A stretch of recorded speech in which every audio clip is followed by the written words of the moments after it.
Hello guys, നമ്മളെ പുതിയ വീഡിയോയിലേക്ക് എല്ലാവർക്കും. നമ്മൾ ഇന്നത്തെ വീഡിയോ എന്താണെന്ന് നിങ്ങൾക്ക് അറിയില്ല. ഞാൻ ചെയ്യാൻ പോണ വീഡിയോ ഇനി നമ്മൾ റെസ്റ്റോർ പോകുന്നുണ്ട്. പിന്നൊരു കാര്യമുണ്ട്, റെസ്റ്റോർ പോകുമ്പോൾ പിന്നെന്താ പറയുന്നത്, നീ പോയിട്ട് ഒറ്റയ്ക്ക് റെസ്റ്റോർ. അപ്പം ഞാൻ പറഞ്ഞു പോവില്ല, എന്ത് ചെയ്യും? ഞാൻ പറഞ്ഞു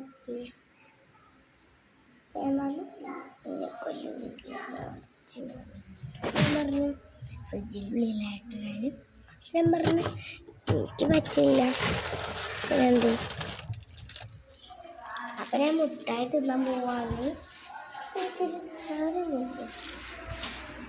ചിന്ന കുട്ടിയില്ലേതാ, ഈ കുട്ടി ഇല്ലേ പോയിട്ടില്ല. ആ കഴിഞ്ഞിട്ട് ഇതുപോലെ അതിലിടണമെന്ന് പറയാം. അപ്പം ഞാൻ തിന്നണം.